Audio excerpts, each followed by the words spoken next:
Hello नमस्कार दोस्तों। Welcome to the learning IAS. हमने फोर्थ लेक्चर में देखो, अभी फोर्थ लेक्चर तक हुआ है, आज फिफ्थ लेक्चर है। तो इसमें देखो, अभी तक हमने फोर्थ लेक्चर में क्या पढ़ा था? संविधान का निर्वचन या व्याख्या, मतलब कैसे क्या संविधान में है, भाग, अध्याय, अनुच्छेद, क्लॉज, सब क्लॉज, ये सब देखा था, है ना। उसके बाद थोड़ा अनुसूची के बारे में देखा था, क्या है अनुसूची, उसके बारे में क्या है अनुसूची का मतलब क्या है ना, शेड्यूल। फिर इसके बाद संविधान के भाग के बारे में सब बताया था कि जो संविधान के 25 भाग हैं उनके बारे में सब बताया था, कैसे याद करना, क्या याद करना, ये सब बताया था। तो भाग 22 से हमारी बात छूटी थी। क्या है भाग 22 में, क्या करना क्या नहीं करना है, ये यहाँ पे देखते हैं। तो भाग 22 है हमारा, जो उसमें कहा गया है कि संविधान का नाम, भारत के संविधान का नाम जो बनाया गया है 26 जनवरी 1950 को लागू होगा, 1950 को लागू होगा, उसका नाम होगा भारत का संविधान, है ना, ये नाम होगा। इसमें फिर कहा गया कि ये तुरंत लागू होगा, जिस दिन बन के तैयार हुआ 26 नवंबर 1949 को बन के तैयार हो गया था। तो कह रहे थे कि इसके कुछ प्रावधान तुरंत लागू होंगे, ठीक है। बाकी के प्रावधान उसमें जो संविधान के थे, पूरी तरीके से जब संविधान 26 जनवरी 1950 को फिर लागू हुआ, कुछ तो प्रावधान 26 नवंबर 1949 को लागू हो गए, लेकिन बाकी के जो बचे प्रावधान थे, ज़्यादातर बच ही गए थे, वो 26 जनवरी 1950 को लागू हुए। तो प्रस्तावना में यही डेट भी लिखी है, 26 नवंबर 1949 की, है ना, इसी दिन तैयार हुआ था। और इसमें कहा गया कि ये तुरंत लागू होगा, ठीक है। संविधान में ऐसा लिखा गया भाग 22 में कि तुरंत लागू होगा, है ना। प्रस्तावना में ये बता दे, पहले ही बताया कि यही तारीख भी लिखी है कि हम भारत के लोग इस 26 नवंबर 1949 को संविधान को एक्सेप्ट करते हैं, है ना। तो अभी क्या है कि देखो, इधर वाले की पहले बात कर लेते हैं। जो प्रस्तावना में डेट लिखी है, इसके बारे में एक मुकदमा भी चल रहा है सुप्रीम कोर्ट में, शायद प्ली एक्सेप्ट कर ली है सुप्रीम कोर्ट ने, है ना। उसमें ये मुकदमा डाला गया कि इसमें संविधान में समाजवादी, पंथ निरपेक्षता और अखंडता, ठीक है ना, समाजवादी, पंथ निरपेक्ष या निरपेक्षता, अखंडता, ये तीन शब्द हैं। समाजवादी सोशलिज्म, है ना, पंथ निरपेक्षता सेक्युलरिज्म,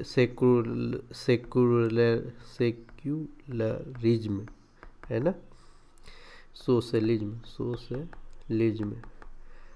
है ना, और ये शायद यूनिटी, ये तीनों हैं। ये तीन शब्द बाद में डाले गए 1976 में 42वें संविधान संशोधन द्वारा, कॉन्स्टिट्यूशनल अमेंडमेंट द्वारा, 42 कॉन्स्टिट्यूशनल अमेंडमेंट द्वारा ये तीन शब्द डाले गए। तो याचिकाकर्ता का कहना था सुप्रीम कोर्ट में कि जब तारीख लिखी 26 नवंबर 1949 को हम सब प्रस्तावना को अंगीकृत करते हैं, एक्सेप्ट करते हैं, तो फिर ये वाला संविधान संशोधन, मतलब ये वाले तीन शब्द तो बाद में डाले गए, तो फिर तारीख बदलो। ये तीन शब्द अगर नए आए हैं, प्रस्तावना बदली गई है, तो फिर तारीख भी बदलनी चाहिए। और फिर दूसरी बात उन्होंने ये कहा कि ये आपातकाल उस समय इंदिरा जी ने लगाया था, 1975 से 77 तक लगा हुआ था आपातकाल। आपातकाल में पूरी शक्तियां राष्ट्रपति के हाथ में आ जाती हैं। वो अभी आपातकाल पढ़ेंगे तब पता चलेगा, पूरा डिटेल है काफ़ी आपातकाल से। तो 1975 से लेके 1977 तक आपातकाल देश में लगा, तो तभी ये कॉन्स्टिट्यूशनल अमेंडमेंट किया गया था, तब भी ये सही नहीं है।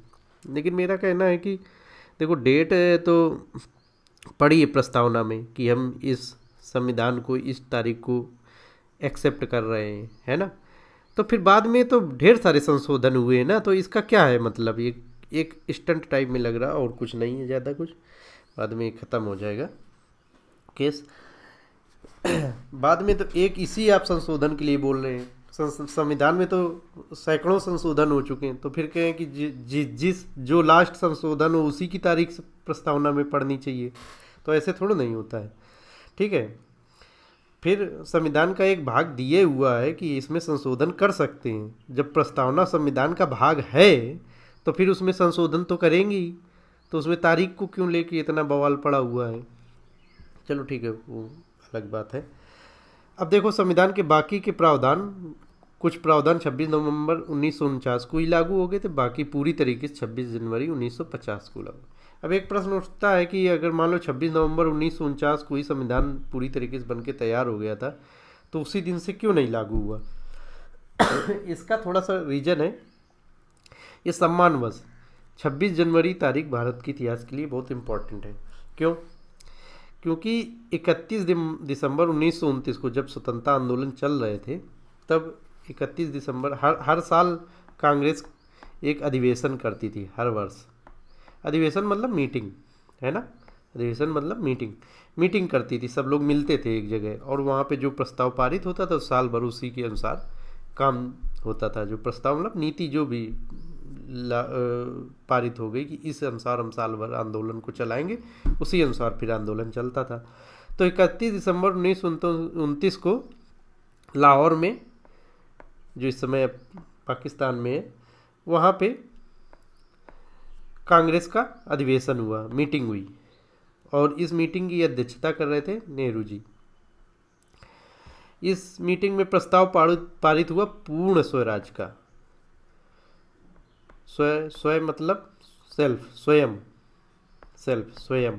है ना? और राज माने रूल, शासन। कहें कि हमें अंग्रेजों से कहा कि हमें पूरी तरीके से अपना शासन चलाने दो, आप लोग जाओ, हमें पूर्ण स्वराज चाहिए, स्वयं का हमें शासन चाहिए, हम ही लोग सरकार बनाएंगे, हम ही लोग चलाएंगे, आप लोगों की कोई आवश्यकता नहीं है। और हम लोग, ये दिसंबर 1929 में पारित हुआ। फिर 26, उन्होंने कहा कि 26 जनवरी से हर साल, इसी प्रस्ताव में लिखा गया कि हर साल हम लोग स्वतंत्रता दिवस मनाएंगे। तो 29 में ये प्रस्ताव पारित हुआ था, तो जस्ट अगली 26 जनवरी 1930 में पड़ी, दिसंबर एक ही महीने बाद।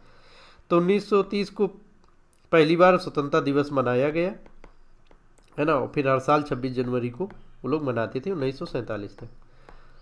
लेकिन हमारा देश तो 1947 में 15 अगस्त 1947 को आज़ाद हो गया, है ना? तो इस डेट का 26 जनवरी का तो मतलब रहा नहीं उतना, है ना? ये पहले ही आज़ाद हुआ, या तो 26 जनवरी को आज़ाद होता तो फिर ठीक था। तो फिर इस डेट की महत्ता को बनाने के लिए संविधान सभा ने क्या किया कि इसी दिन कहें कि ये लागू कर दो, संविधान लागू कर दो, है ना? इससे इस डेट की 26 जनवरी की महत्ता बनी रहेगी। तो 26 जनवरी गणतंत्र दिवस मनाया जाता है, गणतंत्र दिवस, है ना? गणतंत्र का मतलब होता है कि हमारे यहाँ जो शासन का मुखिया है, शासन का मुखिया, है ना, राष्ट्रपति है, राष्ट्रपति है, कोई राजा नहीं है, राष्ट्रपति है, जिसे हम लोग चुनते हैं। भले अप्रत्यक्ष रूप से चुनते हैं, लेकिन जनता द्वारा वो चुना गया माना जाता है, क्योंकि जनता, सांसद विधायकों को जनता चुनती है, और वो फिर राष्ट्रपति को चुनते हैं, है ना? तो इसलिए इसे माना जाता है कि आखिरकार जनता ही चुन रही है। तो इसलिए ये थोड़ा सा इसका था, तो ये बता दिया। अब आगे चलते हैं। देखो, वनडे एग्जाम के लिए संविधान के भाग याद रखना कि कौन किस में क्या बात है, ये थोड़ा इम्पोर्टेंट है। तो इसलिए एक हमें ट्रिक मिली, ये GS बाई विष्णु सर करके कोई क्लास अपना यूट्यूब चैनल बनाए हैं, उसमें ठीक ठाक ट्रिक रहती, तो वहीं से मैंने भी देखा। तो उसमें ये उन्होंने बताया कि ये फार्मूला है, इस पे आप याद रख सकते हैं कि संविधान के 25 भाग के बारे में किस में कौन सा है। तो सनम नमस्ते, रस पीना शाम को, सब बेसन पूरा आपस में हंस रहे हैं। शाम यसे हम शाम कर लो, और वेसन सन ये वाला, ठीक है ना? हंस में एस, इंग्लिश ये थोड़ा यूज होगा कि बीच में। तो जो पहला भाग है सनम से, सा से क्या हो गया? पहला भाग सनम से हो गया, सा से हो गया संघ एवं राज्य क्षेत्र, संघ एवं उसके राज्य क्षेत्र, है ना? ना से दूसरा भाग हो गया, है ना? और नागरिकता ना से। माँ से मौलिक अधिकार, मौलिक अधिकार, है ना? भाग कौन सा? तीसरा हो गया, लाइन बार चलता जा रहा है। ना से, हाँ, फिर ना से क्या है, नीति निदेशक तत्व। हाँ, नीति निदेशक तत्व, नीति निदेशक तत्व। हाँ,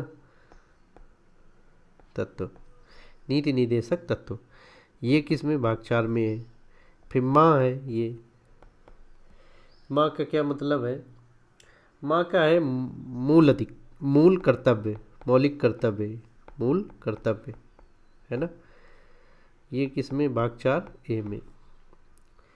फिर ये आधी सा का मतलब है संग, है ना, संग, ये 5 में है। फिर ता में, ता का कोई मतलब नहीं है, तड़ी पार कर दो इसे।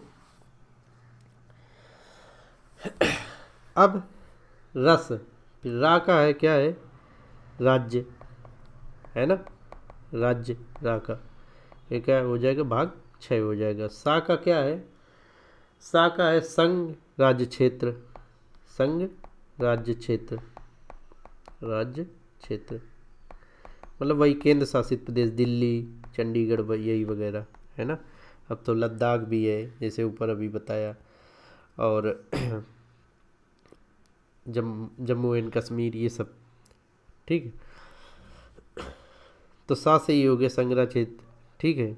ये किस में आएगा, संघराज क्षेत्र, भाग 8 में, कलर चाहिए। अब पा से क्या है,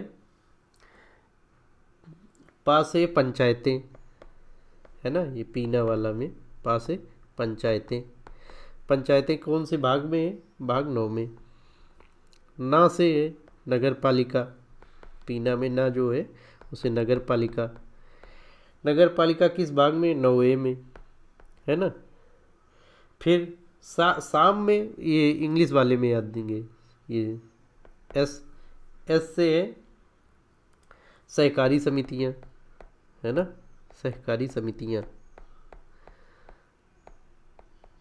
कोऑपरेटिव सोसाइटी। तो कोऑपरेटिव सोसाइटीज है 9B में, ठीक है। ए जो है आपका, ए से है आपका अनुसूचित एवं जनजाति क्षेत्र, अनुसूचित एवं जनजाति क्षेत्र, जनजाति क्षेत्र। ये किस में, भाग 10 में। बताया था आपको कि अनुसूचित एवं जनजाति क्षेत्र वो है जो जैसे हिली एरिया में कुछ जनजातियां रह रही हैं, तो उन्हें सरकार ने स्वायत्तता प्रदान की है कि आप अपने अनुसार, अपने नियम कानून के अनुसार कुछ हद तक आप शासन करिए, प्रशासन करिए, वहाँ पे रहिए, ज़्यादा सरकार आपको डिस्टर्ब नहीं करेगी। को का कोई मतलब नहीं है, सब में आ जाते हैं। सब में सा है संघ एवं राज्य क्षेत्र, है ना। सा है क्या, संघ एवं राज्य क्षेत्र, सॉरी, सा से है आपका संघ और राज्य के बीच संबंध, संघ एवं राज्य के बीच संबंध, है ना। वा से वित्तीय संबंध, वित्तीय संबंध, वित्तीय संबंध। देखो संघ एवं राज्य के बीच संबंध, यहाँ प्रशासनिक और विधायी संबंध दिए गए हैं, है ना। ये किस भाग में है, 11 में ये है संघ एवं राज्य संबंध, जिसमें प्रशासनिक और विधायी संबंध है, और वित्तीय संबंध भाग 12 में है ना। वेतन में अब आ जाते हैं, इसका भी इंग्लिश हम देखेंगे। ये सा है तो इसमें सेवाएं, इसका मतलब है ना, सेवाएं। कैसी सेवाएं, जिसके लिए आप तैयारी कर रहे हो, ISPCS, ISPCS वाली, है ना। कहीं एक चीज़ कहीं गड़बड़ हो रही है। सा से क्या है, सेवाएं ना, वित्तीय संबंध तक तो हो गया। वाह, हाँ, तो एक 13 छूट रहा, उसे देखेंगे। इससे सेवाएं पे देख रहे हैं, 14 आ गए हैं, है ना, भाग 14 में। ए क्या है, ए आपका अधिकरण, है ना, अधिकरण, भाग 14A में है अधिकरण, है ना, अधिकरण हो गया। एन से क्या है, निर्वाचन, एन से निर्वाचन, निर्वाचन, निर्वाचन भाग 15 में। वूरा में वो जो वाह है वो विशेष विशेष वर्गों के संदर्भ में संरक्षण। विशेष वर्ग क्या, SC ST OBC इन सब के लिए, जैसे SC के लिए ST के लिए कि लोकसभा में आरक्षण ये वो ये सब दिया हुआ है। रा में ये जो रा है, वूरा की रा, वो है राजभाषा, राजभाषा के बारे में है ना, राजभाषा। एक सेकेंड, राजभाषा है ना, राजभाषा, राजभाषा किस भाग में है, 17 में। और विशेष वर्गों के लिए विशेष प्रावधान 16 में है ना। अब आपस का देखें, आ से आपात, आपात आपातकालीन प्रावधान है ना, ये किस में, भाग 18 में है ना। और पा से क्या है, प्रकीर्ण, पा से प्रकीर्ण, प्रकीर्ण, प्रकीर्ण मतलब मिसलेनियस, मिसले, ठीक है, ये 19 में है ना, मिसलेनियस 19 में है। अब HAS हंस में बचा है ना, माँ का कोई मतलब नहीं, में HAS बचा है, तो H का भी कोई हम नहीं लेंगे है ना। अब हाँ, एक सेकेंड, हाँ, सा से सा और छूट रहा, ये सा, सा इस सा का है संविधान संशोधन, वही के संविधान संशोधन। संविधान संशोधन किस भाग में है, संविधान संशोधन 20वें भाग में है, ठीक है ना। अब H का तो हम कोई मतलब नहीं लेंगे, A का ले रहे हैं, अस्थाई प्रावधान, अस्थाई प्रावधान है ना, अस्थाई प्रावधान दिए है ना, किसमें, 21वें भाग में प्रावधान। और लास्ट अब बचा है एस, एस का है संक्षिप्त नाम वगैरह, संविधान का क्या नाम होगा, संक्षिप्त नाम, ये वो संक्षिप्त नाम, प्रारंभ, हिंदी में प्राधिकृत पाठ हुआ, निरसन, ये सब। तो ये क्या है, भाग 22 है। ये देखो 2500 भाग हो गए, ये 22 संख्या की दृष्टि से कि यहाँ पे 22 आ रहा, लेकिन बीच में क्या है, 9A है, 9B है ना, 4A है, और कहाँ 14A है। तो ये क्या है, ये भी तो भाग हैं, स्वतंत्र भाग हैं, पूरी तरह से अलग भाग हैं, तो इसलिए गणना की दृष्टि से 25 हो गए, आपको हम बताए थे है ना कि 25 भाग हैं, लेकिन अंत में 22वां आ रहा है नंबर, क्योंकि बीच में AB करके जोड़े गए हैं, ठीक है। तो ये हुआ, तो ये आपको ट्रिक हो गई कि संविधान को भाग याद करने के लिए, कि सनम नमस्ते रस पीना शाम को, सब वेसन बूरा आपस में हंस रहे हैं। इसमें एक आध छूट गया, वो देख लेना कैसे क्या, तो मैं बताऊंगा किसी क्लास में कैसे। एक छूट गया है, शायद 13वां नहीं आ पाया है, 13वां है, भारत के भीतर व्यापार वाणिज्य व समागम की स्वतंत्रता, यहाँ कहीं आ जाएगा। बे से बेसन ऐसे कर लो, बे से भारत ऐसे करके कुछ बन जाएगा है ना, व्यापार, या वाह ही रहने दो इसे है ना। एक सेकेंड रुकना,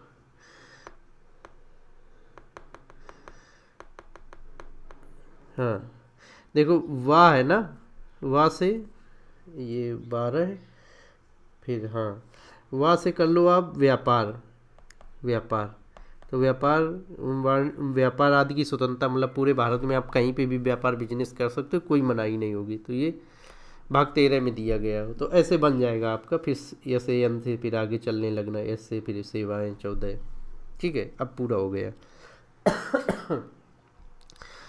अब ये तो हो गई ट्रिक, बहुत ट्रिक हमें लेंदी लग रही थी, उसका कोई मतलब इतना नहीं, लेकिन ये ऊपर वाला आपका जो ये क्लास 4 में हमने पूरा समझाया है, भाग कि कैसे क्या कॉन्सेप्ट रूम में ग्रुपिंग बना बना के उसे आप याद रखना तो ज़्यादा सही है। उसमें हमने बता दिया है 14A में ए जैसे अधिकरण से याद रख लेना, ऐसे सब बताए। इसमें ट्रिक खुद ही हमें याद करने में दिक्कत दे रही है। अब देखते हैं संविधान की अनुसूचियाँ जो हैं, है ना। बताए थे कि संविधान का मान लो ये पुस्तक है तो इतना भाग, ज़्यादातर भाग में भाग हैं, फिर अध्याय हैं, फिर अनुच्छेद हैं, है ना। फिर क्या है, परंतुक, परंतुक, परंतुक है, फिर उप परंतुक, उप परंतुक, परंतुक, है ना, सब क्लॉज, ये सब हैं। लेकिन लास्ट में कुछ अनुसूचियाँ दी हैं 12, है ना। जो जो ऊपर कहीं कोई बात बता दी गई, कोई डिटेल वाली बात है तो कह दिया गया है कि इस अनुसूची में देख लेना, तो वो अनुसूची भाग इधर लास्ट में लगी हैं 12 अनुसूचियाँ। तो वही 12 अनुसूचियाँ देखेंगे कि शेड्यूल्स ऑफ द कॉन्स्टिट्यूशन, है ना। तो पहली अनुसूची देखते हैं।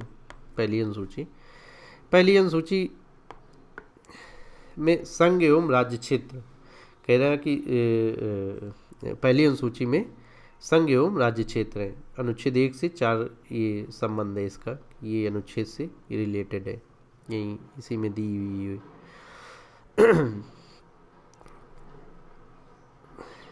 पहली अनुसूची में क्या है, इसके अंतर्गत राज्य एवं संघ राज्य क्षेत्रों का नाम वर्णित है। पहली अनुसूची में देखो राज्यों के नाम दिए गए हैं, जैसे यूपी, बिहार, बंगाल, मध्य प्रदेश, गुजरात वगैरह, ये सब दिए गए। कब किसका गठन हुआ, कब क्या नाम में बदलाव हुआ, फिर से कब पुनर्गठन हुआ, ये सब राज्यों के बारे में बताया गया। यही सब केंद्र शासित प्रदेशों के बारे में बताया गया, दिल्ली, JNK, लद्दाख, है ना, इन सब के बारे में बताया गया है। तो ये पहली अनुसूची में है, ये फर्स्ट अनुसूची कह रहे हैं, प्रथम अनुसूची।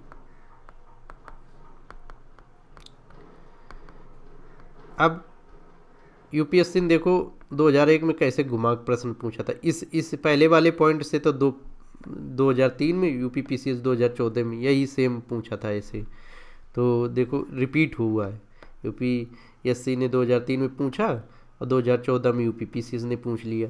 तो पीसीएस यूपीएससी के प्रश्नों को कर दी, और मुझे लग रहा है कि यूपीएससी ने 2001 में पूछा, अब ये पूछेगी यूपीपीसीएस कभी ना कभी, या बीआरपीसीएस बीपीएससी कभी ना कभी पूछ लेगी, ऐसा रहता है। राजस्थान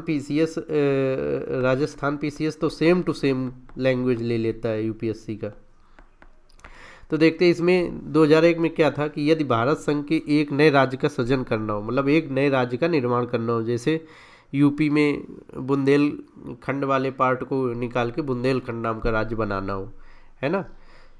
ये यूपी है मान लो, ऐसा, ये इधर वाले पार्ट को, ये बुंदेलखंड वाला पार्ट है बुंदेलखंड का, इसे काट के नया राज्य बनाना हो, है ना। तो वही कह रहा है यदि भारत संघ के, मतलब भारत के एक नए राज्य का सृजन करना हो, निर्माण करना हो, तो संविधान की किस अनुसूची को अवश्य संशोधित करना होगा। तो उत्तर होगा पहली अनुसूची। क्यों कि भैया जब नया राज्य बनाओगे तो पहली अनुसूची में लिखोगे ना उस राज्य के बारे में कि ये राज्य का अब गठन हुआ, तब गठन हुआ, इसका नाम ये। तो कह रहे हैं कि पहली अनुसूची को तो आपको जरूर संशोधित करना होगा, और अनुच्छेद तो संशोधित होंगे अलग की बात है, पहली अनुसूची में जरूर संशोधन होगा। तो ऐसे घुमाक प्रश्न भी यूपीएससी पूछती है। यूपीपीसीएस या बीआरपीसीएस सब घुमाक उतना नहीं पूछते हैं, सीधे सीधे पूछते हैं। जो द्वितीय अनुसूची है, सेकेंड शेड्यूल, है ना, शेड्यूल, उसमें क्या है कि राष्ट्रपति, राज्यपाल, लोकसभा अध्यक्ष व उपाध्यक्ष, लोकसभा के अध्यक्ष और उपाध्यक्ष, है ना, राज्यसभा के सभापति और उपसभापति, है ना, राज्य विधानसभा के जो राज्यों, जैसे यूपी की विधानसभा, बिहार की विधानसभा, है ना, ये राज्यों की जो विधानसभा है उनके अध्यक्ष, उपाध्यक्ष, राज्य विधान परिषद के 6 शायद राज्यों में विधान परिषद है, उनके सभापति और उपसभापति, है ना, सुप्रीम कोर्ट और हाई कोर्ट के जज या न्यायाधीश, है ना, जज को ही न्यायाधीश कहते हैं हिंदी में, जज तो इंग्लिश शब्द है। नियंत्रक एवं महालेखा परीक्षक कैग, कैग क्या करता है कि भारत सरकार के खर्चों को ऑडिट करता है, मतलब उनका निरीक्षण करता है कि सही खर्च हुए, कहीं कुछ गड़बड़ तो नहीं हुआ, कहीं घोटाला तो नहीं हुआ, ये सब काम करता है। ये अभी आएगा, पढ़ेंगे। कैग, इन सबके वेतन भत्ते विशेषाधिकार, क्या क्या अधिकार हैं? विशेष अधिकार, विशेषाधिकार मतलब विशेष प्लस अधिकार, इनके विशेष अधिकार क्या हैं, स्पेशल राइट्स क्या हैं, ये सब दिया गया है द्वितीय अनुसूची में। तो आप अच्छे से इसमें कोई याद करने को है ही नहीं। राष्ट्रपति क्या, पूरे देश का मुखिया। राज्यपाल क्या, ये किसी राज्य का मुखिया। लोकसभा राज्यसभा ऐसे याद कर लो आप, है ना। लोकसभा राज्यसभा एक ग्रुप पकड़ लो, है ना, उनके जो उस अध्यक्ष और उपाध्यक्ष, ठीक है, और राज्यसभा के सभापति उपसभापति, ठीक। फिर ये एक ग्रुप पकड़ लो, राज्य वाला, ठीक है, कि राज्य की विधानसभा, राज्य की विधान परिषद। फिर सुप्रीम कोर्ट हो गया, एक कैग हो गया, ऐसे याद कर लो, एक ग्रुप बना छोटे छोटे, इनके वेतन भत्ते आदि। और अभी ट्रिक बताएंगे कि कैसे अनुसूचियों को याद रखा जाए। फिर तीसरी अनुसूची में केंद्र और राज्यों के मंत्रीगण। केंद्र में जो मंत्री, मान लो अमित शाह जी, अमित शाह जी, है ना। राज्य में मतलब उत्तर प्रदेश के मान लो कोई मंत्री पकड़ लो, ओम प्रकाश राजभर जी मंत्री हैं इस समय योगी सरकार में, है ना। तो केंद्र के भी और राज्यों के मंत्री, इनका संसद और राज्य विधानमंडल। संसद भारत सरकार, वो संसद पार्लियामेंट। राज्य विधानमंडल यूपी की जैसे राज्य विधानमंडल, यूपी उत्तर प्रदेश के, बिहार का, वही राज्य विधानमंडल का मतलब इसमें विधानसभा एंड विधान परिषद दोनों आ जाएंगे। विधान परिषद, राज्यों में विधान परिषद है, शायद 6 में ही है अभी। तो संसद और राज्य में निर्वाचन के प्रत्याशी, है ना, अभी निर्वाचित नहीं हुए। संसद और राज्य विधानमंडल के निर्वाचित सदस्य, है ना, सांसद और विधायक। संसद के हो गए सांसद और राज्य विधानमंडल के हो गए विधायक, इनका। सुप्रीम कोर्ट व हाई कोर्ट के जज, है ना, और कैग। इनके क्या है, शपथ के प्रारूप दिए गए हैं, फॉर्मेट। इस फॉर्मेट में कि हम फला फला नाम लेते हैं, भारत के संविधान की शपथ खाते हैं, ऐसा कुछ फॉर्मेट दिया गया है कि यही बोलना है, यही करना है शपथ लेने के समय। इनका ये दिया गया है, तो ये आप याद कर लेना। जैसे ये देखो, इतना हो गया विधायिका का, है ना, ये ग्रुप हो गया विधायिका का जो कानून बनाते हैं। ये वाला कार्यपालिका को ग्रुप हो गया मंत्रीगण, है ना। और ये एक तो ये सुप्रीम कोर्ट और कैग और सुप्रीम कोर्ट यहाँ भी थे दूसरी अनुसूची में। तो शपथ के प्रारूप का। अब एक चीज़ देखना हो कि राष्ट्रपति का जो है शपथ का प्रारूप तीसरी अनुसूची में नहीं है, ये अनुच्छेद 60 में वो दे ही दिया गया है संविधान में, संविधान के ये जो इधर इतने वाले पार्ट में, तो उसमें ऊपर पहले ही अनुच्छेद 60 में बता दिया गया है। अनुसूची का कोई झंझट नहीं रखा गया है, इंपॉर्टेंट है, किसी न किसी पीसीएस में आया है ना। तो राष्ट्रपति के शपथ का प्रारूप तीसरी अनुसूची में नहीं है। कितनों का है, इतने लोगों का मात्र, ये जो 5 लोग दिए गए हैं। अब चौथी अनुसूची में देख लेते हैं, चौथी अनुसूची में देखते हैं, एक सेकेंड रुकना।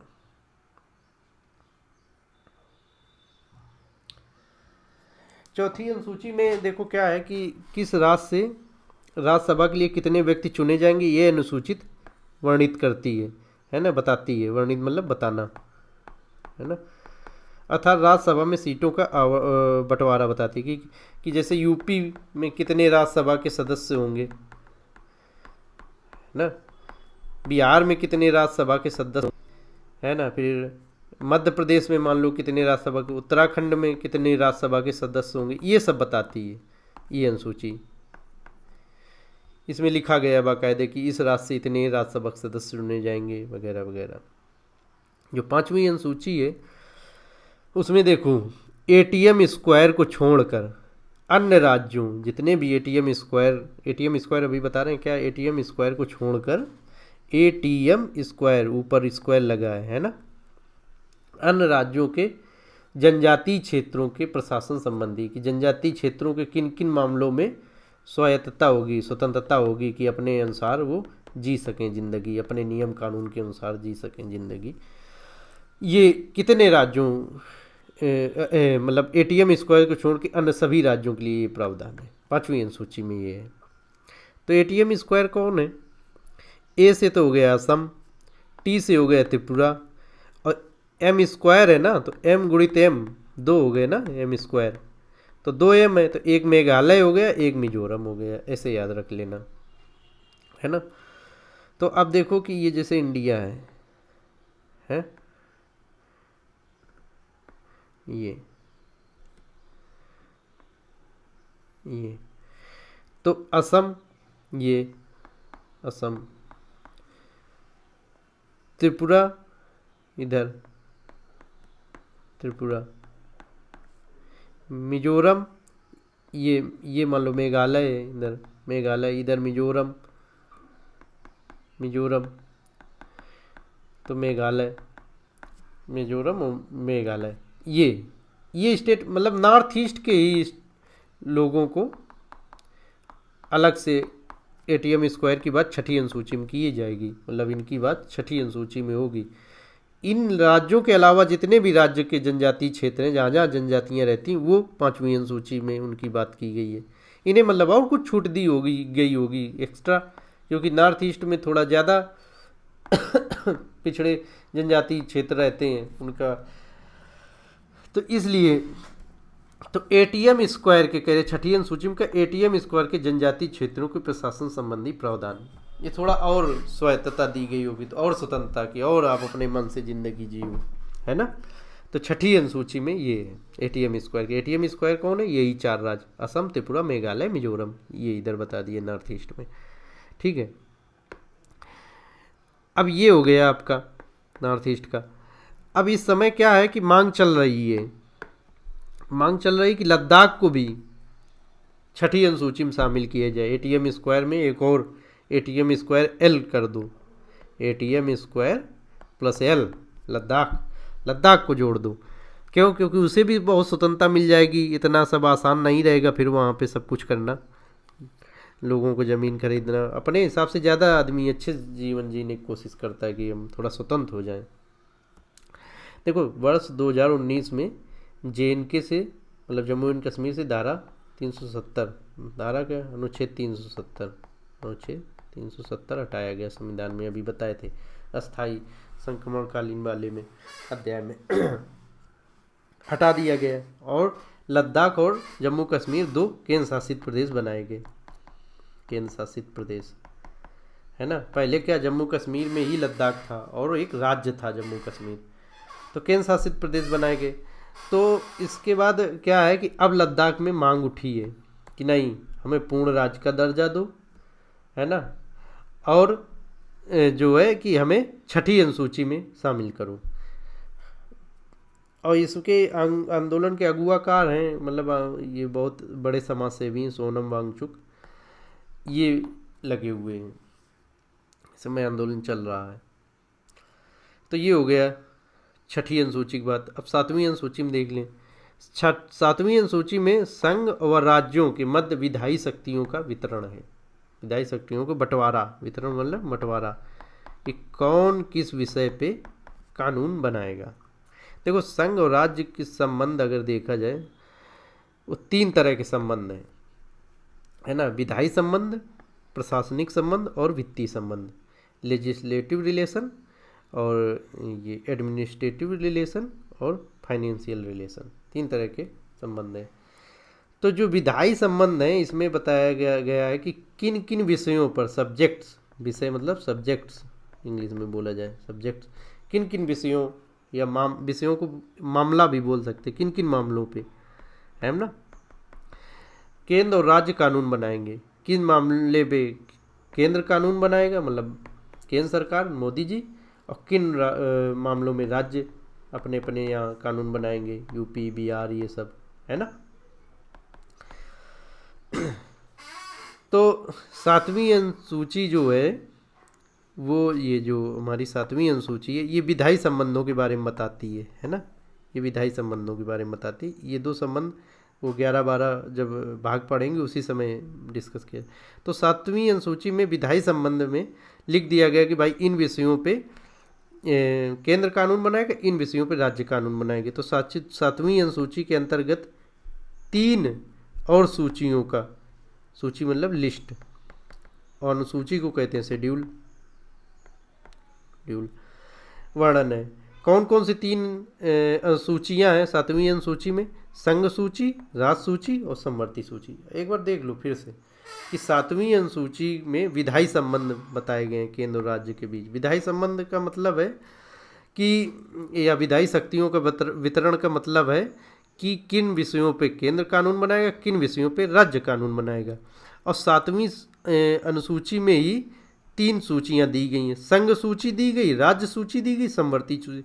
संघ सूची में जो विषय लिख दिए गए हैं, जो मामले लिख दिए गए हैं, उन पे केंद्र कानून बनाएगा। जो राज्य सूची में जो विषय लिख दिए गए उन पे राज्य कानून बनाएगा। और समवर्ती सूची में जो विषय लिखे गए, जो मामले लिखे गए, उन पे दोनों कानून बना सकते हैं। संघ सूची में वही देखो लिखा है, इसके विषयों पे संसद कानून या विधि बना सकती है ना। और राज सूची के विषय पर राज्य विधानमंडल कानून बना सकते हैं। ठीक है। अब ये जो समवर्ती सूची है, इसे देखो इंग्लिश में कहते हैं कॉन्करेंट लिस्ट, समवर्ती सूची को, राज सूची को स्टेट लिस्ट और संघ सूची को यूनियन लिस्ट। तो जो समवर्ती सूची, इसके विषय पर संसद और राज्य विधानमंडल दोनों ही कानून बना सकते हैं। ठीक है। लेकिन यदि एक ही विषय पर संसद का भी कानून और राज्य विधानमंडल का भी कानून दोनों एक ही विषय पर बना दें तो संसद का कानून मान्य होगा। मान लो कि सिगरेट ले रहे हैं एग्जाम्पल, वैसे ऐसा कुछ नहीं, सिगरेट पीना, सिगरेट छोड़ो, पॉलीथीन बंद पूरे देश में, पॉलीथीन बंद, जो हम लोग सब्जी लाते हैं लटका के पॉलीथीन में, उसे लाना नहीं चाहिए, अपना बैग ले जाना चाहिए। तो पॉलीथीन अगर बन गया कानून, संसद ने बना दिया कि पॉलीथीन पूरे देश में बैन, और उत्तर प्रदेश ने, मान लो यूपी ने अपने यहाँ योगी जी ने क्या किया कि नहीं हमारे यहाँ पॉलीथीन चलेगी, है ना, पॉलीथीन। और समवर्ती सूची में पॉलीथीन पड़ी है, पॉलीथीन कि पॉलीथीन पे कोई भी कानून, पॉलीथीन पे कोई भी कानून। तो अब इधर मोदी जी ने बना दिया कानून कि नहीं पॉलीथीन चलेगी, इधर योगी जी ने बना दिया कि हाँ पॉलीथीन चलेगी। तो क्या है फिर, किसका कानून मान्य होगा? कि मोदी जी का कानून मान्य होगा। जो संसद ने कानून बनाया वही मान्य होगा, योगी जी का कानून मान्य नहीं होगा। और यूपी में भी पॉलीथीन बैन हो जाएगी। ये है मतलब समवर्ती सूची में जो विषय होंगे कि अगर जो, जब तक ये दोनों ही इसमें समवर्ती सूची में केंद्र और राज्य दोनों ही कानून बना सकते हैं, लेकिन यदि दोनों एक विषय पर दोनों ने ही वो कानून बना दिए तो फिर संसद का कानून मान्य होगा, राज्य का कानून मान्य नहीं होगा। ओवरलैप उसे कर जाएगा राज्य, संसद का कानून राज्य के कानून को। ठीक है ना।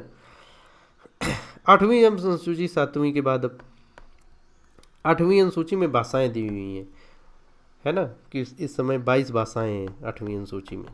ये भाषाएं, तो देखो मूल संविधान में 14 भाषाएं शामिल थीं, किंतु अब इनकी संख्या 22 हो चुकी है ना 8वीं अनुसूची में। ये भाषाएं कौन कौन सी हैं? असमिया, मणिपुरी, बोडो, नेपाली, कश्मीरी, डोगरी, उड़िया, बंगला, मैथिली, संथाली, पंजाबी, हिंदी, सिंधी, गुजराती, मराठी, संस्कृत, उर्दू, तमिल, तेलुगु, कन्नड़, मलयालम, कोंकणी, ये हैं 22। तो अब इन्हें याद करने का थोड़ा सा हम बता रहे हैं तरीका, ग्रुपिंग में आप याद कर लो इसे। देखो ये आपका में अपना भारत देश है ना,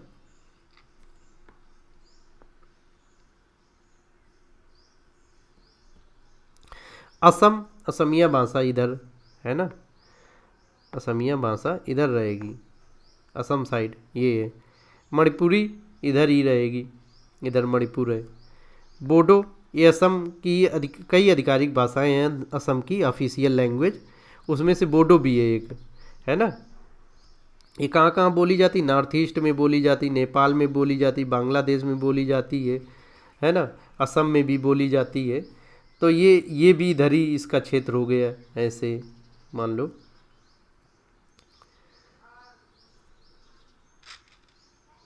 ठीक है, ये भी इसका क्षेत्र हो गया। कहाँ चला गया, ये तो हो गया आपका असमिया, ये हो गया असमिया का, इधर हो गया मणिपुरी का, इधर ये बोडो का भी इधर नॉर्थ ईस्ट में ही बोली जाती है। और ये फिर नेपाली भी इधर ही साइड बोली जाती है, नेपाल। ठीक है, तो ये इधर नॉर्थ ईस्ट साइड का इधर का ये एरिया, ये वाला ये ग्रुप बना लो, असमिया, मणिपुरी, बोडो और नेपाली। ये अभी भाषाओं का जो शार्ट ट्रिक है वो भी याद कराएंगे, अनुसूची का जो शार्ट ट्रिक है वो भी याद कराएंगे, है ना, शार्ट ट्रिक हैं।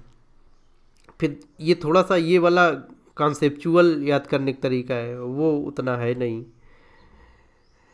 तो अब देखो दूसरा ग्रुप आप बना लो कश्मीरी और डोगरी। डोगरी भी जम्मू, हिमाचल, पंजाब आदि में बोली जाती है ना, पंजाब। तो अब जैसे ये देखो आपका, फिर से हम देखते हैं यही मैप में देखो तो कश्मीरी कहाँ बोली जाएगी, इधर कश्मीर साइड, है ना, और डोगरी इधर ही जम्मू, हिमाचल इधर, है ना, पंजाब साइड इधर। तो एक ये वाला ग्रुप हो गया, डोगरी और कश्मीरी। ठीक, अब कह रहे हैं कि उड़िया, बंगला, मैथिली। मैथिली कहाँ बोली जाती है, बिहार में, है ना, बिहार में मैथिली। मैथिली कोकिल या कोयल, क्योंकि ये विद्यापति को कहा जाता है, ये बहुत बड़े कवि थे 15वीं शताब्दी के, है ना, बहुत बड़े कवि थे मैथिली के। मैथिली पे इन्होंने बहुत कुछ लिखा है, यानी मैथिली कोकिल कहा जाता है, कोयल, कोयल की तरह कवि। तो उड़िया, बंगला, मैथिली, संथाली, ये झारखंड आदि में, इधर पूर्वी भारत में, इधर ये सब पूर्वी भारत की ये भाषाएं, है ना, एक प्रकार से देखा जाए तो ये इधर का हो गया मामला। जो थर्ड ग्रुप है, ये थर्ड वाला ग्रुप है, ये इधर का मामला हो गया, और सेकंड वाला ये है, और फर्स्ट वाला ये है। ठीक है, अब देखते हैं जो चौथा ग्रुप है, ये पंजाबी, सिंधी, गुजराती, मराठी, ये इधर वाला मामला हो जाएगा, ये ऐसे, है ना, पंजाबी, सिंधी, सिंधी यही सिंध प्रांत इधर है, ये सिंधी, गुजराती गुजरात में, गुजराती और मराठी, ये हो गया। ठीक, अब ये हिंदी, संस्कृत, उर्दू तो आप मान ही लो, हिंदी तो ज़्यादातर हिंदी बेल्ट पूरी ही है ना, जहाँ जहाँ जिन राज्यों में हिंदी बोली जाती है, संस्कृत, उर्दू ये एक अपना मान लो। इसे फिर एक दक्षिण वाला ग्रुप हो गया, छठा ग्रुप, तमिल, तेलुगु, कन्नड़, मलयालम और कोंकणी। कोंकणी बोली जाती गोवा, महाराष्ट्र, कर्नाटक के उत्तरी भाग में। ऐसे अगर भारत का बनाओगे ना तो ये वाला कोंकणी का रीजन हो गया, है ना। और ये वाला मलयालम यहाँ बोली जाती है, केरल, है ना, केरल में मलयालम, केरल है यहीं पे। ऐसे लक्षद्वीप है, यहाँ पे लक्षद्वीप मलयालम बोली जाती है। ये पेट ने पूछा था ये प्रश्न, पीटी पेट, क्योंकि तब बवाल कुछ मचा हुआ था। लक्षद्वीप में जो केंद्र शासित प्रदेश है, तो यहाँ पे एक अधिकारी नियुक्त किए जाते हैं ना शासन चलाने के लिए, तो वो परेशान किए हुए थे वहाँ पे जो चुनी हुई सरकार थी, वो ऐसा कुछ चल रहा था रस्साकस्सी।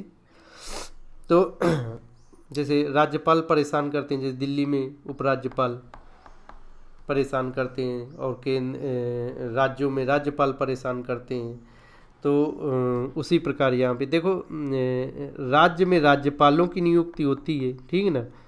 और केंद्र शासित प्रदेश में जो बड़े हैं, जहाँ विधानसभा है, वहाँ उपराज्यपाल की नियुक्ति होती है। और जो बहुत छोटे केंद्र शासित प्रदेश हैं, लक्षद्वीप जैसे, वहाँ पे उपराज्यपाल नहीं नियुक्त होते हैं, वहाँ पे प्रशासक कोई भी नियुक्त कर दिया जाता है, मतलब कोई बड़ा अधिकारी नियुक्त कर दिया जाता है, और वहाँ पे विधानसभा भी नहीं होती, तो वैसे काम चलता है। ठीक है, तो ये कोंकणी का ये रीजन हो गया। तेलुगु तो यहाँ इस साइड हो गई, ऊपर साइड जहाँ आंध्र प्रदेश और तेलंगाना है ना। और तमिलनाडु में ऐसे हो गया। ठीक है, तो ये साउथ वाली भाषाओं का ये ग्रुप हो गया छठा, साउथ की भाषाओं की, साउथ इंडिया की। ऐसे आप याद कर सकते हो एक ग्रुप बना के, अभी कोई फार्मूला देखेंगे तो बताएंगे ही। अब अंग्रेजी भाषा संविधान की 8वीं अनुसूची में नहीं है। ये छत्तीसगढ़ पीसीएस का प्रश्न है, तो 2018 में पूछा था, इम्पोर्टेंट है ना। 22 हैं जो हैं ऊपर दी गई, जो अपने यहाँ जो यहीं इस देश की, अंग्रेजी तो बाहर से आई है, तो इसलिए अंग्रेजी को नहीं यहाँ पे रखें। 2 राज्यों उत्तराखंड और हिमाचल प्रदेश ने संस्कृत को राज्य की द्वितीय भाषा, ऑफिशियल द्वितीय राजभाषा मतलब सेकेंड ऑफिशियल लैंग्वेज का दर्जा दिया हुआ है। फर्स्ट कोई और होगी, सेकेंड को इसे दिया है, ठीक है। तो 2011 में उत्तराखंड ने दिया था, 2019 में हिमाचल प्रदेश ने दिया था संस्कृत को अपने यहाँ सेकेंड ऑफिशियल लैंग्वेज का दर्जा। 2011 में उत्तराखंड ने दिया था, यूपी पीसीएस ने 2011 में प्रश्न पूछ लिया था। तो देखो करंट अफेयर्स कैसे मैच करता है। वर्ष 2011 की जनगणना के मुताबिक, इससे कई प्रश्न आए हुए हैं इस पॉइंट से। तो वर्ष 2011 की जनगणना के मुताबिक भारतीय संविधान की 8वीं अनुसूची में जो 22 भाषाएं दी हैं, उनमें सर्वाधिक लोगों द्वारा हिंदी बोली जाती, सबसे ज़्यादा हिंदी बोली जाती, फिर दूसरे नंबर पर बंगाली बोली जाती, तीसरे नंबर पर मराठी बोली जाती, फिर और ऐसे हैं।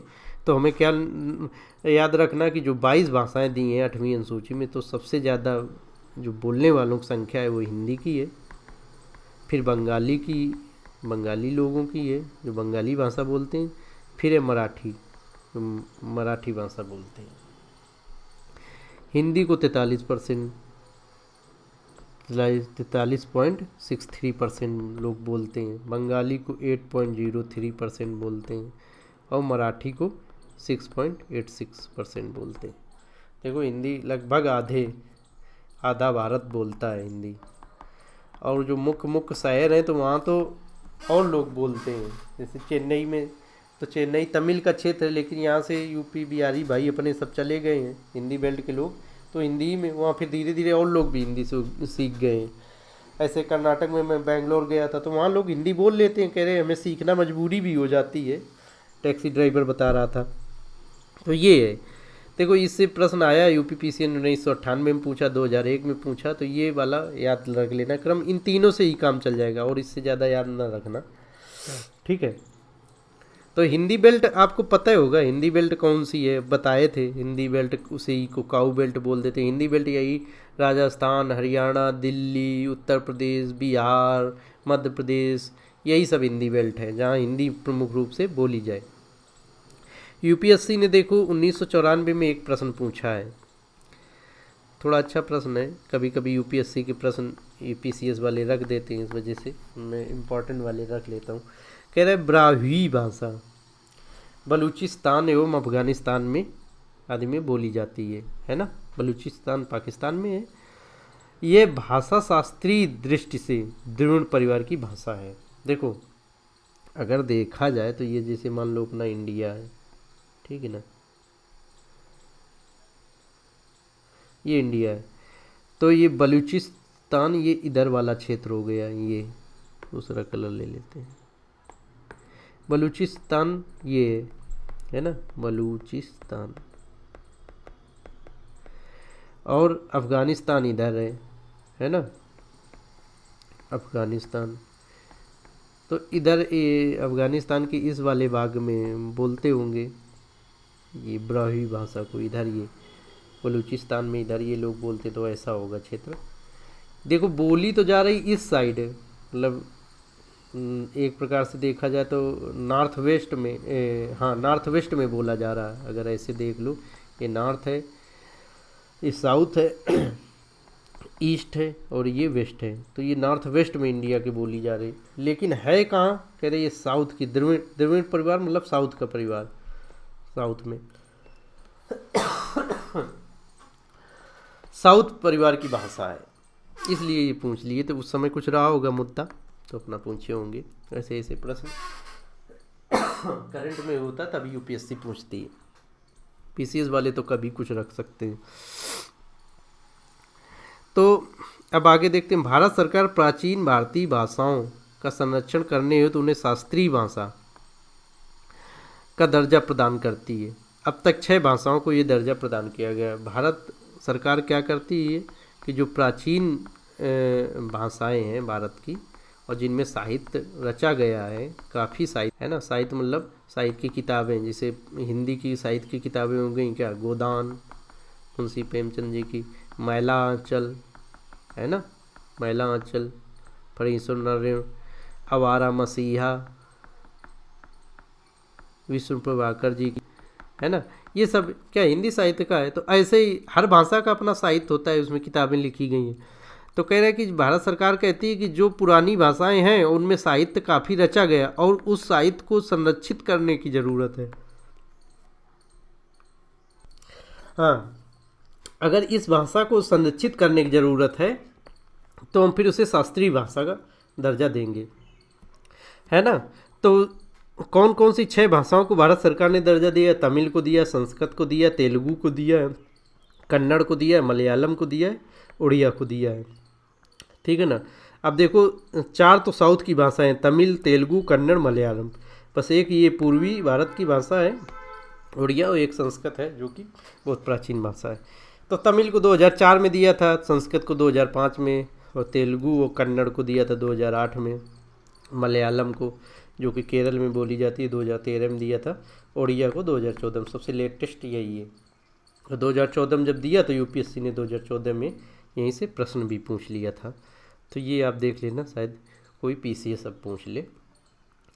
यूपीएससी तो करंट पे ही देखो फोकस करती है। 2014 में इसे दर्जा दिया गया, 2014 में उसने पूछा प्रश्न। तो नवी अनुसूची अब देखते हैं। तो कह रहे हैं इसे प्रथम संविधान संशोधन द्वारा जोड़ा गया नवी अनुसूची को नेहरू जी के कार्यकाल में। संविधान में पहला जो संशोधन हुआ जब संविधान 26 नवंबर 1949 को बनके तैयार हुआ, 26 नवंबर 1949 को बनके तैयार हुआ और 26 जनवरी 1950 को पूरी तरीके से लागू हुआ। उसके बाद 1 साल बाद ही जो पहला संशोधन हुआ वो नवी अनुसूची डाली गई, 9th शेड्यूल, है ना। क्यों, कुछ तो कारण रहा होगा, है ना। नेहरू जी के समय ये जोड़ा गया। इसका उद्देश्य भूमि सुधार से संबंधित कानूनों या विधियों को संरक्षण देना था, है ना, प्रोटेक्ट करना था। संरक्षण मतलब प्रोटेक्ट, है ना। अब क्यों ऐसा, तो वो देख लेते हैं। दरअसल 1947 के पहले आज़ादी आंदोलन के समय जनता द्वारा यह मांग की जा रही थी कि जमींदारी प्रथा का उन्मूलन या समाप्ति किया जाए और ज़मीन पर किसानों को मालिकाना हक दिया जाए। देखो जब स्वतंत्रता नहीं मिली थी, अंग्रेज का शासन था, तो हमारे यहाँ क्या था व्यवस्था कि जैसे ये ज़मीन का बहुत बड़ा टुकड़ा है, 100, 200, 500 बीघा, 1000 बीघा, जो भी 1000 बीघा का मान लो टुकड़ा है, तो इसमें क्या, इसका मालिक कौन था? जमींदार, जमींदार मालिक था। और जो यहाँ आसपास गांव रहे थे ना किसान, वो इसमें किराएदार के रूप में खेती करते थे। तो और फिर इनसे जमींदार फसल वसूल ले जाता था, तो किसान पाता था थोड़ी बस फसल, और जमींदार ले जाता था फसल का एक बड़ा हिस्सा, है ना। और फिर जमींदार उसमें से कुछ रख लेता था, बाद बाकी अंग्रेज सरकार को दे देता था। तो किसान कह रहे थे कि उगाएं हम, ले जमींदार जाए, तो नहीं, हम उगाएंगे और सरकार को जो देना होगा दे देंगे। जमींदार हटाओ, हमें किसान मतलब इस पे मालिकाना हक दो जमीन पे। इसी शर्त पे किसान स्वतंत्रता आंदोलन में भाग लेते थे कि जब स्वतंत्र देश हो जाएगा तो जमीन का मालिक हमें बना दिया जाए, ठीक है ना। तो ये नेहरू जी, गांधी जी, पटेल जी, सब लोग, सुभाष चंद्र बोस जी, भगत सिंह, सब लोग आ जाए। भगत सिंह तो बहुत बड़े समाजवादी थे, है ना। नेहरू जी भी समाजवादी थे, नेहरू जी और बोस जी, सुभाष चंद्र बोस जी, ये भी समाजवादी थे, लेकिन भगत सिंह बहुत बड़े समाजवादी थे, है ना। तो उन्होंने कहा कि सिर्फ हम देश में हिंसा फैला के नहीं ये आज़ादी पाना चाहते हैं, उस आगे का हमारा प्लान भी है। रेडी कि कैसे हम इस देश को आगे ले जाएंगे। जब उनसे पूछा होगा कि आप तो सिर्फ हिंसा फैला रहे हैं, आपका कोई है आगे विजन, देश कैसे आगे बढ़ेगा, तो उन्होंने बताया था। तो ये लोग कहते हैं कि हाँ, हम जमींदारी प्रथा का उन्मूलन करेंगे, किसानों को ही ज़मीन का मुख्य मालिक बनाएंगे। इसलिए आज़ादी की बात जब ये जमींदारी को ख़त्म किया जाने लगा, इससे जमींदारी को ख़त्म करने का कानून बनाने लगे राज्य, क्योंकि ज़मीन जो है राज्य के ही विषय थी, है ना। जो 7वीं अनुसूची हम लोग पढ़े हैं अभी, कहाँ गया, इस 7वीं अनुसूची में ये 3 अनुसूचियाँ, संघ सूची, राज सूची, समवर्ती। राज सूची में जो ज़मीन है ना, ज़मीन, कानून व्यवस्था, है ना, कानून व्यवस्था, तो जो ज़मीन राज सूची का विषय है, तो कहें कि राज्य कानून बनाने लगे उस पे कि जमींदारी को हटा के और किसानों को मालिकाना हक देने लगे। तो फिर क्या, जमींदार कहाँ चले गए, सुप्रीम कोर्ट में। सुप्रीम कोर्ट में उस समय संपत्ति का अधिकार, संपत्ति का अधिकार था, तो उन्होंने कहा देखो हमारी संपत्ति से हमें बेदखल किया जा रहा है।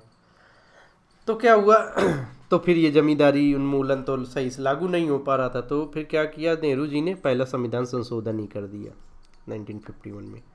और इस संविधान संशोधन के द्वारा ये 9वीं अनुसूची डाली गई और अनुच्छेद 31A भी डाला गया, 2 अनुच्छेद डाले गए, आर्टिकल। तो कह रहे हैं कि देखो विभिन्न राज्यों में लिखा भी है, विभिन्न राज्यों ने जमींदारी को खत्म करने से संबंधित कई कानून पारित किए, क्योंकि भूमि राज सूची का विषय है।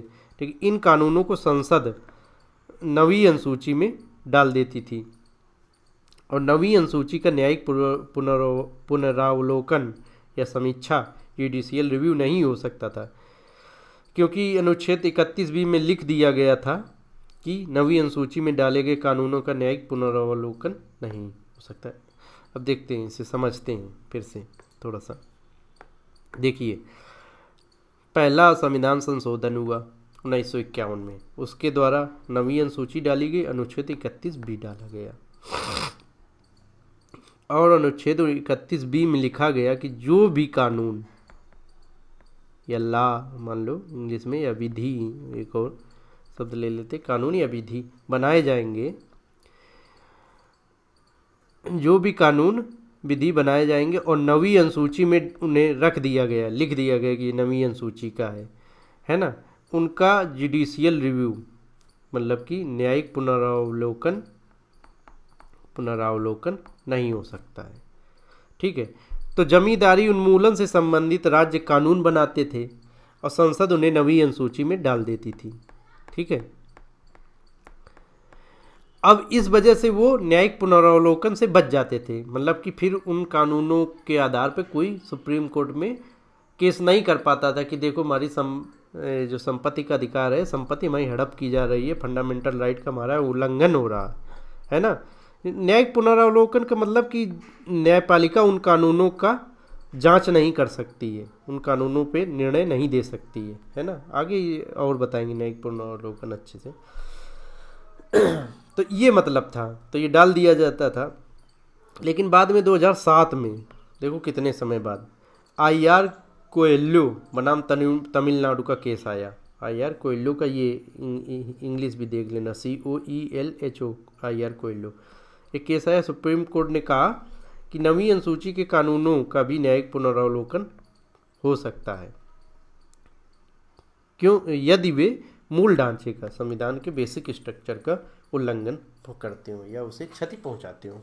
बेसिक स्ट्रक्चर बताएंगे अभी, क्या बेसिक स्ट्रक्चर का भी मतलब जान लो कि संविधान की जो मौलिक एकदम भाग हैं, जो मुख्य चीज़ें हैं, संविधान की मुख्य चीज़ें, उन्हें क्षति न पहुंचाए, है ना। जैसे मुख्य चीज़ों में न्यायपालिका की स्वतंत्रता, तो इलेक्टोरल बॉन्ड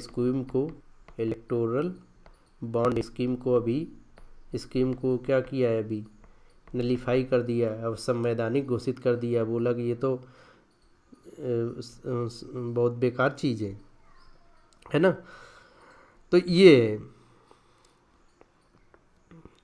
ये बात हुई, ठीक है। मोदी जी लाए थे इस स्कीम को, तो सुप्रीम कोर्ट ने इसे गैर कानूनी असंवैधानिक घोषित कर दिया है। तो अब ये तो नवीं अनुसूची तक की बात हो गई है ना। तो नवीं अनुसूची को भी न्यायिक पुनरावलोकन हो सकता है यदि वे संविधान के बेसिक स्ट्रक्चर को क्षति पहुंचाते हों, ठीक है। अब 10वीं अनुसूची देख लेते हैं। इसे 52वें संविधान संशोधन द्वारा लागू किया गया 1985 में। 10वीं अनुसूची में दल बदल, जो दल बदल लेते हैं तुरंत, है ना, जैसे ओम प्रकाश राजभर जी अभी तक सपा के साथ थे, अब अपना भाजपा के साथ चले गए। वो तो चलो एक पार्टी के रूप में गए, कई और सांसद विधायक रहते हैं तुरंत छोड़ देते हैं, इधर का उधर शामिल होते हैं जाके, है ना। 10वीं अनुसूची में दल बदल के आधार पर सांसद विधायक को अयोग्य, मतलब वो योग्य नहीं रहेंगे सांसद विधायक बनने के, अयोग्य ठहराने से संबंधित प्रावधान है। अब ये क्यों जोड़ी गई 1985 में? सांसद विधायक क्यों मतलब उस समय अयोग्य ठहराया जाने लगा दल बदल के आधार पर? उसके पहले ऐसा नहीं था। देखो 1985 के समय कई छोटी छोटी पार्टियों का गठन हुआ। कांग्रेस पहले एक अम्ब्रेला पार्टी के रूप में थी, सभी उसे वोट देते थे, लेकिन अब उसमें छिटक रहे थे वोट। जेपी आंदोलन हो चुका था और भी कई चीज़ें,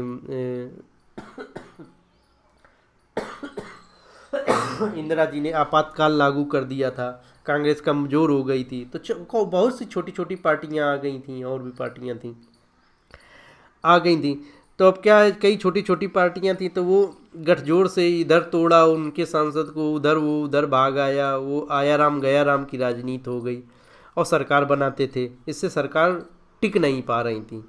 तो कह रहे थे इस समय राजनीतिक नैतिकता का भी पतन हो गया था कि आज तुम्हारे साथ, सुबह उठे तो किसी और के साथ, है ना, आया राम गया राम की राजनीति हो गई थी। आज सांसद जी इनके साथ बनवा रहे सरकार, कल उनके साथ बनवा रहे, है ना। तो राजनीतिक अस्थिरता आ गई थी। तो फिर सोचा गया कि कैसे हम इसे रोका जाए। तो कहें जो सांसद विधायक इधर उधर जाएंगे, जोड़ तोड़ करेंगे, तो उन्हें दल बदल कानून के अनुसार फिर हम अयोग्य ठहरा देंगे, उन्हें की सांसदी या विधायकी चली जाएगी। तो ये संबंध में ये प्रावधान 10वीं अनुसूची में डाले गए दल बदल के। अब ये अभी आएगा आगे, तब इसे अच्छे से और पढ़ेंगे। 11वीं अनुसूची में पंचायतों के अधिकार, है ना। पंचायत हम बताए थे गांव के प्रशासन की जो इकाइयाँ हैं छोटी स्वशासन के लिए, है ना। पंचायतों के अधिकार, शक्तियाँ, कर्तव्य आदि का वर्णन किया गया। इसे 1992 में जोड़ा गया था 73वें संविधान संशोधन के द्वारा। इसमें 29 विषय हैं, इन पे जो है पंचायत निर्णय ले सकती है ना। वो देखेंगे अभी आगे कौन कौन से 29 विषय हैं, क्या है। पंचायत तो पूरा चैप्टर है। फिर यही से नगर 12वीं अनुसूची में नगर पालिकाओं के बारे में है, उनके अधिकार, शक्तियाँ, कर्तव्य आदि का वर्णन है। इसे भी 1992 में 74वें संविधान संशोधन के द्वारा जोड़ा गया था, और इसमें 18 विषय हैं, 18 सब्जेक्ट हैं 12वीं अनुसूची में। तो आज के लिए इतना ही। अब कल में देखेंगे जो अगली क्लास हमारी होगी वो 7वीं, इधर देखो अनुसूची है, कहाँ गया, ये 8वीं है, इधर 7वीं अनुसूची में जो ये थी संघ सूची, राज्य सूची, समवर्ती सूची, ये 3 अनुसूचियाँ थी। तो संघ सूची में कौन कौन से विषय हैं, राज्य सूची में कौन कौन से विषय हैं, और समवर्ती सूची में कौन कौन से विषय हैं जिन पे सब अपना कानून बनाते हैं। ये प्रश्न पूछता है कि जैसे रेलवे किस विषय में आएगा, तो संघ सूची में रेलवे संघ सूची का विषय है ना। क्यों? क्योंकि रेलवे में देखो भाई, भारत सरकार मोदी जी के ही सब आदमी लगे रहते हैं, उसमें इसका नहीं है। लेकिन रेलवे की सुरक्षा किस में आ जाएगी? राज्य सूची का विषय रेलवे की सुरक्षा, है ना। तभी देखना उत्तर प्रदेश के सिपाही लोग की भी ड्यूटी लग जाती है रेलवे के कोच में कि हाँ ठीक है, उत्तर प्रदेश पुलिस भी रहती है स्टेशन पे, है ना। तो ये है रेलवे की सुरक्षा राज्य का विषय है। तो ये विषय जो है, जो जितने हैं, ये राज्य सूची के जितने विषय हैं, संघ सूची के जितने विषय, समवर्ती सूची के, ये सब देखेंगे अगली क्लास में। ठीक है ना। फिर सरकार के बारे में बताएंगे, और ये अनुसूचियों को याद करने की कोई ट्रिक देखेंगे। ये सब चीज़ें देखेंगे अगली क्लास में। ठीक है, तब के लिए थैंक यू।